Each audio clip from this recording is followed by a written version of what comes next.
Welcome to the Estate Blueprint, Planning Your Future with Tom Begley. Welcome back to the Estate Blueprint, Planning Your Future with Tom Begley, where clarity meets compassion. Attorney Thomas D. Begley III is a certified elder law attorney with more than 35 years of experience helping families across New Jersey plan ahead and avoid unnecessary complications. I'm Shameika Rhymes, and today we're talking about probate in New Jersey. Tom is here to explain how it actually works, what people get wrong about it, and what options exist if you want to avoid it altogether. Welcome back, Tom. It's good to be here, Shameika. Well, what is probate in New Jersey, and what does that process actually involve? So, probate in New Jersey, in any state, is really the court's oversight of the estate administration process. Now, some states are easier than others. In many states, the word probate's like saying the word boogeyman. It really does get people anxious because in many states it costs thousands and thousands of dollars and takes months just to do the smallest function.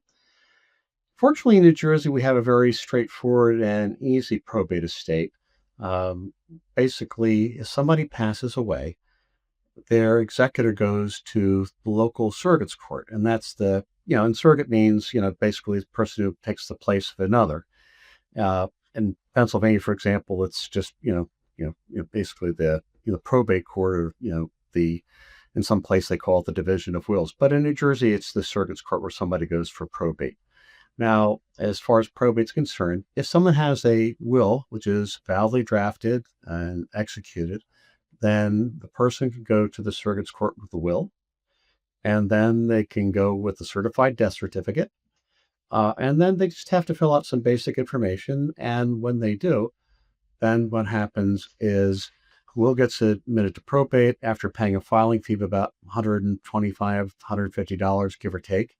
And that's the main thing you have to do for probate in New Jersey. There are two additional functions that you're supposed to follow. The first is that within 60 days after a will is admitted to probate, a notice has to be sent to all of the beneficiaries that are named not only in the will, but those who would have received if no will had been admitted to probate. So, for example, if, mom passed away, dad had died first, and she left everything to 3 out of her 4 children, and the 4th child was someone who was disinherited, then that 4th child is entitled to notice, even though they're not supposed to inherit whatsoever. And then the other thing that's supposed to occur is the execution of what's called refunding bonds and releases, and those should get filed with a surrogate. And those ought to be done, quite frankly, in any case, because that's really where, whether it's an executor under a will or a trustee under a living trust, the person who's handling the estate wants to get some document that says the two things that a refunding bond and release say. First is that if there's any legitimate debt that comes out down the road, that people aren't going to turn to the executor or trustee and say, well, it's your problem. It means that everybody's going to share pro rata in the responsibility. But the second and most important thing is that it discharges that executor or trustee from any further liability to the beneficiaries of the estate. So I kind of refer to it as the speak now or forever hold your peace document.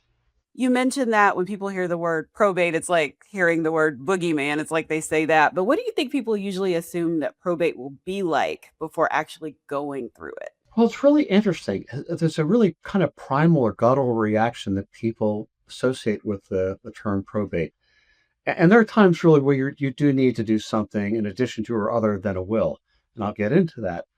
But, what's that old saying, if I had a dollar for every time? I've had people that have come to me that insist that they needed trust. I said, well, what do you need a trust for? Well, my neighbor said I needed a trust. And usually when you get down to it, they're talking about probate avoidance.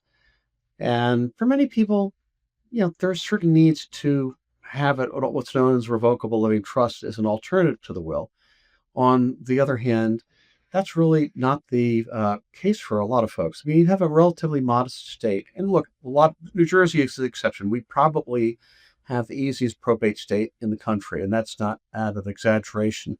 Around the year 2000, the National Academy of Elder Law Attorneys had done somewhat of a survey, a number of its members, as to what was the probate requirements in every state, and the easiest one was New Jersey. Pennsylvania was like a close second. And the process I described wasn't a lot. So when people come and they say, "Well, I've got a house that's worth a couple $100,000, and I've got some liquid assets," well, probate's just not really an issue, and you don't really need to spend the extra money for a trust. But there are really reasons where people should have a living trust, and why you should try to avoid probate. The first is if you own real estate outside the state of New Jersey. If you say have that second, residence down in Florida, when somebody dies as a resident of New Jersey, you can certainly administer any real estate here, plus all the liquid assets. However, in order to take care of that piece of real estate outside of New Jersey, you actually have to get what's called an exemplified copy of the proceedings, which it's not, the worst, but it's money you could spend on something else. And then what happens then is you have to make a petition down in the state of Florida to have permission to sell the condo. And this one I get all the time. I mean, there's at least a few times a year, and I have an attorney down there that I deal with who's wonderful and efficient, and as kind as she is and as efficient as she is, um, just to get rid of that one asset typically costs about $5,000. And especially when you talk about, I have one where the person had a 50% interest in the condo, and I think she netted 110,000, but she had to pay 5,000 to get the 110. That's not a good return on the investment. So what a lot of people do there to avoid probate is create a revocable living trust. And basically, a trust is like a will substitute. And what happens is that somebody will create a trust, and you want to be able to control your assets while you're alive. So you're both the grantor and the trustee. And then what happens is you take assets out of your name and you put them into the trust. So while you're alive, you can still manage them just like if they're in your own name. But if you become disabled or if you pass away, more importantly, the person who served as the executor in the will is typically the person who serves the trustee of the trust. They would just step in. And, so in that particular case, when the person has the real estate of Florida, one thing I universally do when I handle estate planning is I make sure that those individuals do have a living trust and that they will actually transfer their real estate into the trust while they're alive. And that way, of course, upon passing, um, instead of having to pay $5,000 for my good friend, the attorney down in Florida, all they have to do is sign a deed. And, it costs like a couple $100 down there. So saves a lot of money and also saves a lot of time. And one thing I will say is I've kind of revisited the issue of when we should have living trust in New Jersey. So there's a couple other reasons. The other is privacy. Um, Privacy used to be something that I thought was absurd, because people will say when someone dies that the will does become a record in the circuits court that anyone in the public can go and see. And I remember when I got out of law school, all those years ago, people said that's a reason to get a living trust. And my response is, what sort of whack job would want to go to the circuits court to take a look at somebody else's will? But I remembered about 14 years ago, I hired an associate to work with me at another law firm, and a great attorney, and he had just finished clerking for the local probate judge. And he had told me that back in the year that he was the clerk, there was every time somebody died, apparently at least, two or three people came to the circuits court to take a look at somebody's will. And that's then, with social media, there's just been an erosion of any sorts of, boundaries anymore. So, it's not really it's something that somebody should consider. It occurred to me when I thought about this topic, when you and I and many other people were growing up, there was a line that was said to us, which you never hear anymore. You know what that is? That's none of your business. Everybody Yeah. thinks everything's your business. So if you're just doing a simple saying, leave everything to my spouse and the kids, all right, that's fine.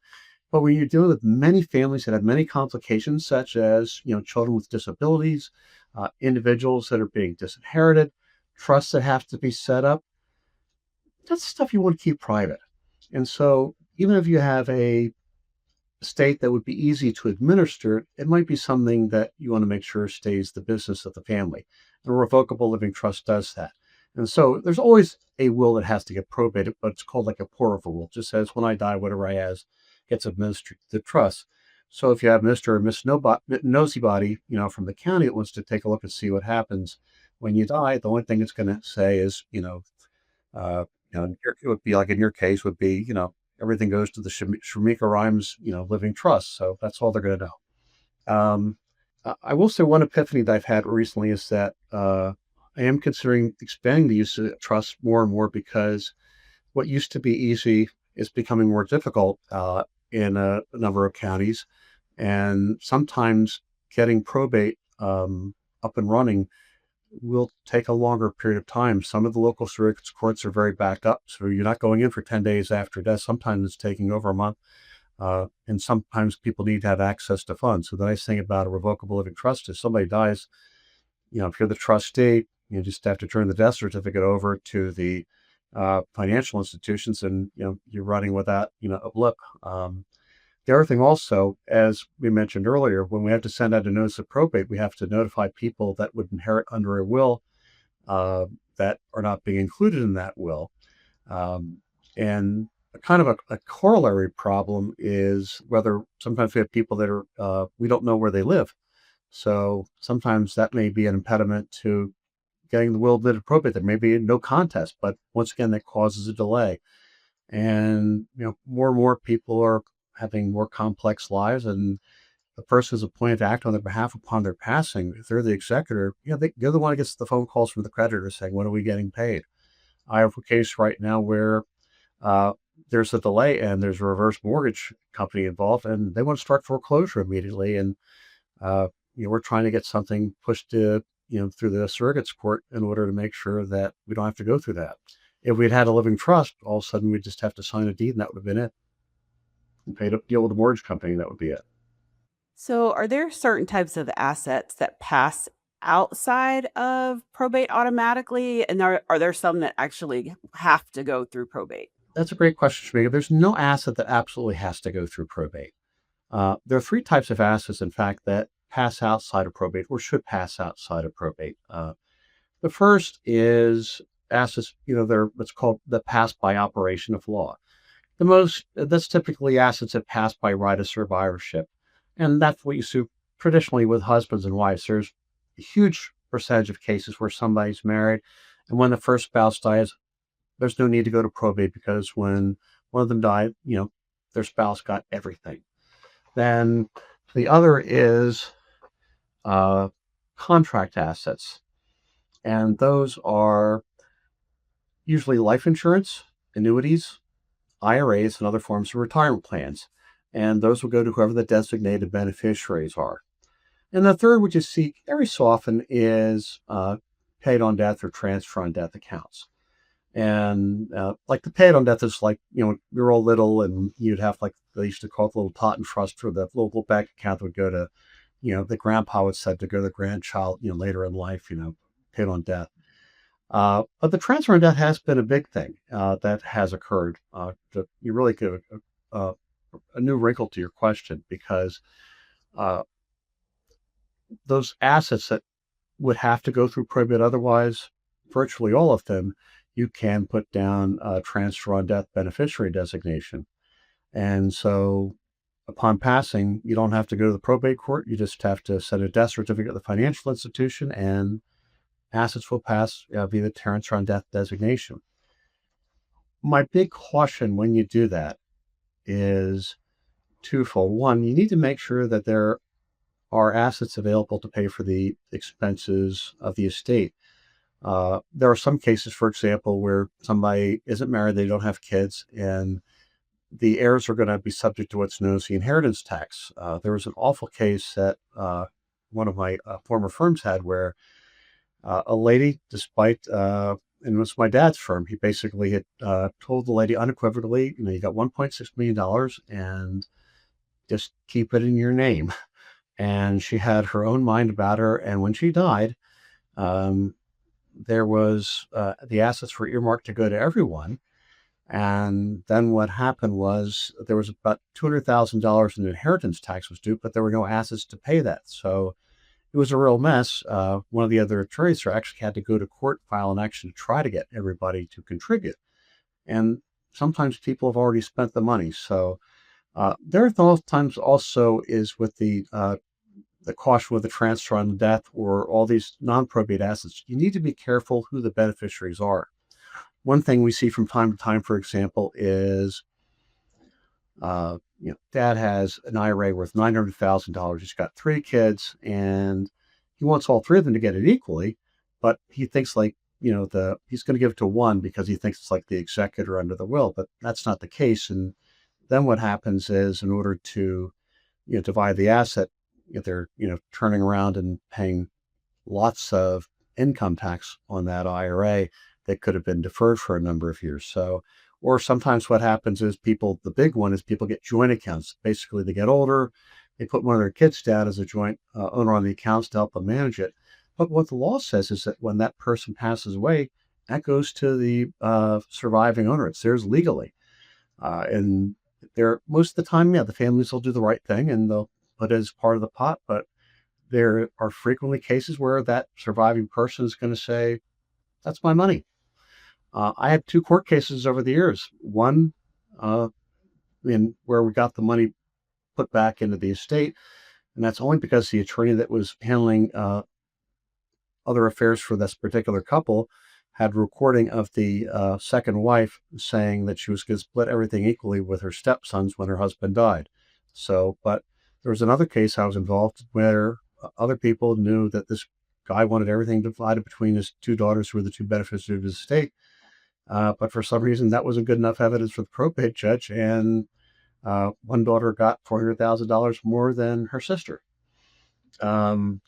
So if you're going to you should do those a lot of times in certain cases, but you should always make sure when you do them that you do them carefully. Mhm. Wow. Thank you, Tom, for again breaking this down for us to avoid probate the right way. Um, it sounds like a trust is one of the big keys here. Thank you for that. My pleasure. Well, that's it for today's episode of the Estate Blueprint, Planning Your Future with Tom Begley. If you'd like to learn more about how Tom Begley and his team can help you plan your estate and avoid unnecessary complications, visit Begley3law.com. Thanks for listening, and don't forget to like, leave a review, and share this episode with someone who might need it. Thank you again, Tom. Thank you.